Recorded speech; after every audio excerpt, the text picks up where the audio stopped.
Assalamu alaikum student mathematics 4024. Welcome to Maths Guru. I hope you all are fine. I am fine too. Alhamdulillah. Grade 9 students, in this video we will talk about paper 2. I hope you all have seen the video of paper 1 जिसमें मैंने आपको बड़ी detail में guide किया कि किस तरह के क्वेश्चंस आप P1 में एक्सपेक्ट कर सकते हो. In this video we'll talk about paper 2 only. Paper 2 में थोड़ा सा स्टोरी डिफरेंट होती है. पेपर 1 में आपको पता है यू हैव 20 to 25 क्वेश्चंस जो कि मैक्सिमम एक एक दो दो मार्क्स के होते हैं. उसमें कैलकुलेशन थोड़ी सी कम होती है लेकिन कैलकुलेटर उसमें अलाउ नहीं होता. ठीक है, P2 की बात करते हैं तो P2 is calculator based paper. यहाँ कैलकुलेटर बिल्कुल अलाउ है. अब यहाँ होता यह है कि आपके पास जो है ना वो लेंदी क्वेश्चंस आते हैं, आपके पास स्ट्रक्चर्ड क्वेश्चंस आते हैं जिनके वेरियस पार्ट्स होते हैं. ठीक है, तो हर पार्ट एक दूसरे पार्ट से रिलेटेड होता है. अगर आपने फर्स्ट पार्ट में मिस्टेक कर दी तो सेकंड पार्ट में जो है ना फिर आपकी वही वाली मिस्टेक जो है वो कैरी फॉरवर्ड होगी, क्योंकि वो सारे पार्ट्स जो है वो एक दूसरे से कनेक्टेड होते हैं. जैसे आपने अभी देखा था कि हम लोग ने word problem on quadratic equations वाला टॉपिक जो किया है. अब इसमें देखो इतने सारे पार्ट्स होते हैं, वो सारे पार्ट एक दूसरे से कनेक्टेड होते हैं. फर्स्ट पार्ट में आपको जो है वो इक्वेशन बनानी होती है, सेकंड में आपको सॉल्व करना होता है, फिर आपको एक्स की वैल्यू यूज करनी होती है. तो P2 में जो है ना इस तरह के स्ट्रक्चर्ड क्वेश्चंस आते हैं. और ये क्वेश्चंस जो है ना ये 12 मार्क्स से 15 मार्क्स के दरमियान के होते हैं. ठीक है. अच्छा, चूंकि हमारे पास जो सिलेबस है उसमें सिर्फ 5 टॉपिक्स हैं और हमारा पेपर भी जो है वो 75 मार्क्स का है. ओरिजिनली आपका जो P2 होता है मैथ्स का, पेपर 2 होता है, वो 100 मार्क्स का होता है और आपके पास 2 घंटे होते हैं. ठीक है. चूंकि हमारे पास थोड़ा सा सिलेबस कम था इसलिए हमने इसको 75 मार्क्स का ही रखा है. इसमें कैलकुलेटर अलाउ होगा. अच्छा, आपका अगर मैं मिड ईयर का पेपर की बात करूं P2 में, तो आउट ऑफ दीज 5 टॉपिक्स, ठीक है, सबसे ज़्यादा जो इम्पोर्टेंट जो टॉपिक है ना वो टॉपिक नंबर 3 और टॉपिक नंबर 4 है. ठीक है, सॉल्यूशन टू क्वाड्रेटिक इक्वेशंस और कोऑर्डिनेट ज्योमेट्री. ये दोनों टॉपिक्स जो है ना ये आपके पास बहुत इंपॉर्टेंट है, क्योंकि टॉपिक्स कम है तो आपको रिपीट नजर आएगा, आपको चीजें जो है ना वो रिपीट होते हुए नजर आएंगी. P1 में भी पूछ जो है वो सेम चीजें पूछी जाएंगी, P2 में भी वही चीजें आ जाएंगी. ठीक है, जैसे अगर मैं कोऑर्डिनेट ज्योमेट्री की बात करता हूँ तो कोऑर्डिनेट ज्योमेट्री में हमारे जितने कॉन्सेप्ट्स हैं वो मे भी पॉसिबल P1 में भी पूछे जाएं और वो P2 में भी पूछे जाएं. ठीक है, लेकिन P2 का जो क्वेश्चन आएगा ना वो थोड़ा सा डिटेल क्वेश्चन होगा. अच्छा, अब नंबर ऑफ क्वेश्चंस की बात करूं तो मैंने आपको बोल दिया 6 to 8 क्वेश्चंस जो है वो आपके पेपर में है. ठीक है, 6 to 8 क्वेश्चंस बिल्कुल जो है वो मतलब इस तरह होंगे कि 6 to 8 क्वेश्चंस जो है वो कुछ 10 मार्क्स के होंगे, कुछ 12 के होंगे, कुछ थोड़े से कम के हो जाएंगे. कैलकुलेटर इसमें अलाउ होगा. ठीक है, लेकिन आपको सारी वर्किंग प्रॉपर करके दिखानी होगी.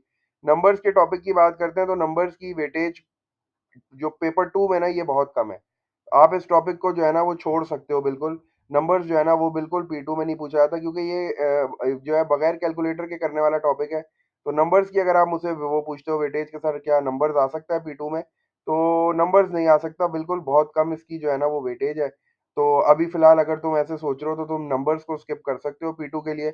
लेकिन आप P1 के लिए तो इसकी प्रैक्टिस करोगे ही ना, तो वो आपकी तैयारी ऑटोमेटिकली P2 के लिए भी हो ही जाएगी. अलजेब्रा की बात करते हो तो अलजेब्रा में साइमल्टेनियस सॉल्यूशन ऑफ इक्वेशंस ये बहुत इंपॉर्टेंट है. ये आपका P1 में भी है बहुत इंपॉर्टेंट और ये P2 में भी बहुत इंपॉर्टेंट है. तो ये तुम्हारे लिए थोड़ा सा जो है वो इजी मार्क्स तुम लोग को मिल जाएंगे. प्लस ये कि कैलकुलेटर अलाउ है तो आप जो है ना अपने आंसर्स को वेरीफाई भी कर सकते हो. ठीक है ना. अच्छा, उसके बाद ये linear equation with one variable simplification. हाँ, ये जो एक्सप्रेस इन सिंगल डिनोमिनेटर है ना इसमें फ्रैक्शनल इक्वेशंस जो हमने की थी ना, फ्रैक्शनल इक्वेशंस की थी. एक तो ये होता था कि भाई इक्वेशंस आपको मिलती थी, आप उसको सॉल्व करते थे.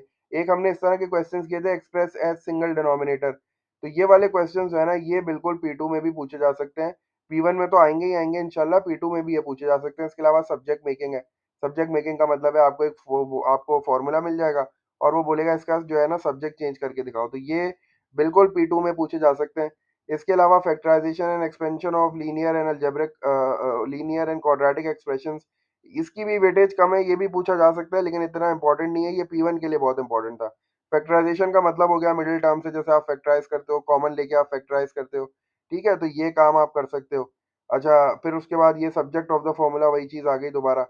सबसे ज्यादा इंपॉर्टेंट टॉपिक मैंने बोला है टॉपिक नंबर 3 और टॉपिक नंबर 4 है. तो ये टॉपिक नंबर 3 में हमारे पास फैक्टराइजेशन मेथड छोड़ सकते हो आप. कंप्लीटिंग स्क्वायर आप करोगे बिल्कुल. ठीक है, कंप्लीटिंग स्क्वायर में जैसे मैंने आपको ये बताया था कि वो एक स्पेसिफिक फॉर्म होती है, तो वो आपको बिल्कुल ये दे सकता है और आपको ये बोलेगा कि सॉल्व कर लो. तो फिर आप taking square root on both sides करके जो है वो सॉल्व कर सकते हो. तो इस तरह का क्वेश्चन लाजमी आप से पूछा जा सकता है.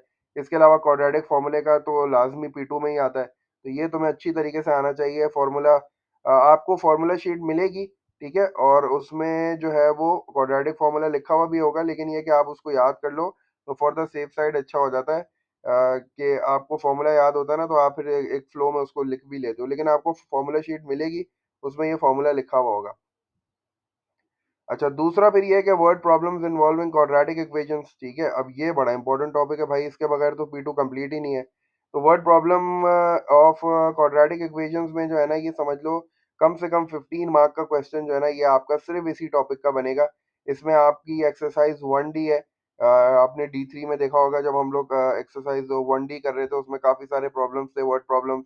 तो उसमें स्पीड के भी वर्ड प्रॉब्लम्स हैं, उसमें एरिया पेरीमीटर के भी हैं, उसमें जो है वो पाइथागोरस वाले भी हैं।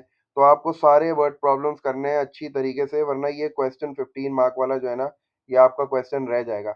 इसमें क्वाड्रेटिक फार्मूला भी पूछा जाता है, मतलब सॉल्व करने के लिए आपको क्वाड्रेटिक फार्मूला यूज करना पड़ता है। तो ये वाला टॉपिक जो है ना, ये मोस्ट इंपॉर्टेंट टॉपिक है P2 का, ये आता ही P2 में। और हमारे पास जो है वो ऑप्शन ही नहीं था, तो हमने इसको P2 में डाला, और काफी इसका जो है ना, वो मतलब कॉम्प्रिहेंसिव क्वेश्चन है, तगड़ा क्वेश्चन है। तो आपको ये टॉपिक छोड़ना नहीं है बिल्कुल। इसके अलावा कोऑर्डिनेट ज्योमेट्री की बात करो, कोऑर्डिनेट ज्योमेट्री का फुल लेंथ क्वेश्चन है, 20 मार्क्स का तकरीबन समझो। इसमें सारी चीजें आपसे पूछी गई हैं, डिस्टेंस फार्मूला भी पूछा गया है, ग्रेडियंट भी पूछा गया है, मिड पॉइंट भी पूछा गया है, पैरेलल परपेंडिकुलर लाइंस वाला जो कॉन्सेप्ट है वो भी आपसे पूछा गया है, परपेंडिकुलर बाइसेक्टर भी इसमें आ सकता है। तो ये जो टॉपिक है ना, ये सारा का सारा आपका P1 जो है वो P1 में भी है और P2 में भी है। तो कोऑर्डिनेट ज्योमेट्री नहीं छोड़ना बिल्कुल। कोऑर्डिनेट ज्योमेट्री में आपको सारी चीजें करनी है, कुछ नहीं छोड़ सकते आप। इसमें पैरेलल परपेंडिकुलर वाला कॉन्सेप्ट हो गया, परपेंडिकुलर बाइसेक्टर वाला कॉन्सेप्ट हो गया, पॉइंट ऑफ इंटरसेक्शन वाला कॉन्सेप्ट हो गया, ये सारी चीजें आपको करनी है। ठीक है, आपको याद होगा जब हमने क्लास में इस तरह किया था कि राइट एंगल ट्राइंगल आपको देके बोल सकता है कि प्रूफ करो कि इसका एक एंगल 90 डिग्री है।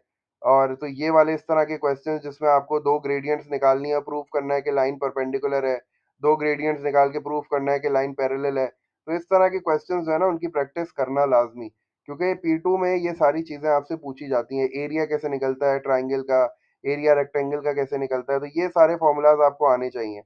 ठीक है, इसके अलावा इंडाइसिस, सर्ड्स और स्टैंडर्ड फॉर्म की बात करते हैं अगर, तो ये टॉपिक वैसे तो P1 का है प्योरली, लेकिन चूंकि अभी हमारे पास जो है वो मार्क्स थोड़े से ज़्यादा थे, तो हमें इसको भी एडजस्ट करना था, तो ये भी आप P2 में एक्सपेक्ट कर सकते हो। सर्ड्स का जो क्वेश्चन है ये बिल्कुल P2 में आ सकता है। ठीक है। अच्छा, P2 में आएगा तो कैलकुलेटर अलाउ होगा, आप बोलोगे सर हम कैलकुलेटर से कर लेंगे, आप बेशक कर लो कैलकुलेटर से, लेकिन वर्किंग करके दिखा देना ताकि आपको पूरे मार्क्स मिल जाएं। इसके अलावा जो है वो इंडाइसिस में हमने वर्ड प्रॉब्लम्स की थी, स्टैंडर्ड फॉर्म में, सॉरी स्टैंडर्ड फॉर्म में हमने वर्ड प्रॉब्लम्स जो की थी, एक्सरसाइज 4C में हमने जो की थी वो बहुत इंपॉर्टेंट है। तो वो भी आपको आनी चाहिए। जैसे अगर मैं आपको दो नंबर स्टैंडर्ड फॉर्म में दे दूं और बोलूँ इनको माइनस करो, इनको प्लस करो, इनको मल्टीप्लाई करो, तो ये वाला काम जो है ना, ये P1 में भी है। P1 में ये कि विदाउट कैलकुलेटर है, तो वहाँ आपको सारे स्टेप्स शो करने पड़ेंगे। और P2 में अगर आता है तो थोड़ी सी वैल्यूज बड़ी होंगी, पावर थोड़ी सी ज़्यादा होंगी, लेकिन आपको वहाँ भी जो है ना वर्किंग करके दिखानी है, और आप अपने कैलकुलेटर से आंसर वेरीफाई कर सकते हो। तो इंडाइसिस, सर्ड्स और स्टैंडर्ड फॉर्म, इसकी वेटेज जो है ना, ये सब मिला के 15 इसकी भी हो जाएगी वेटेज। कोऑर्डिनेट ज्योमेट्री की समझ लो 20 वेटेज होगी, 20 to 25। और ये क्वाड्रेटिक इक्वेशंस की वेटेज आराम से ये भी 20 तक जाएगी। ठीक है, तो ये सब मिला के पूरा 75 का पेपर बन रहा है। अलजेब्रा भी, नंबर्स को आप छोड़ सकते हो, लेकिन ये टॉपिक नंबर 2, 3, 4, 5 जो है ना, ये आपको लाजमी करने हैं। डिटेल क्वेश्चंस है, मैंने बता दिया, टाइम ज़्यादा लगता है। मतलब ये थोड़ा सा लेंथी पेपर होता है, तो इसमें आपको थोड़ा सा वर्किंग जो है ना तेज तेज करनी होती है। अब पैनिक करोगे, पेपर खराब करोगे, तो वो वाली चीज़ भी याद रखना कि अगर आप पेंसिल से कर रहे हो तो फिर आपको एक्स्ट्रा टाइम रखना है उस पे पेन आउटलाइन करने के लिए। तो बेहतर है कि आप पेन से करो, कॉलम्स बना के करो। अगर आपसे कोई चीज़ गलत हो जाती है तो आप उसको बिल्कुल पेंसिल से काट दो, इन्विजिलेटर से एक्स्ट्रा शीट मांग के उसको अटैच कर लो, इन्विजिलेटर से साइन करवा लो उस पे। लेकिन ये है कि तरीके से काम कर लो, ये नहीं कि पेपर को जो है वो इतना गंदा कर दिया कि वो पढ़ा भी नहीं जा रहा। तो थोड़ा सा ख्याल रखना। ठीक है, बाकी आपका कोई भी क्वेश्चन हो तो डेफिनेटली मुझसे पूछ लेना, कमेंट कर देना, मैं इंशाल्लाह ज़रूर रिस्पॉन्ड करूंगा। यही इन्फॉर्मेशन थी मेरे पास जो कि मैंने आप तक डिलीवर कर दी है। टॉपिक 2, 3, 4, 5 जो है ना, ये लाजमी तुम्हें करना है।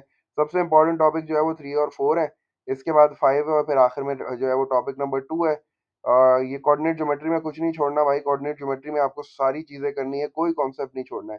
ठीक है, कोऑर्डिनेट ज्योमेट्री में अगर आप एडवांस लेवल के क्वेश्चंस भी ट्राई करो ना, तो वो भी अच्छा आपको फ़ायदा होगा इंशाल्लाह।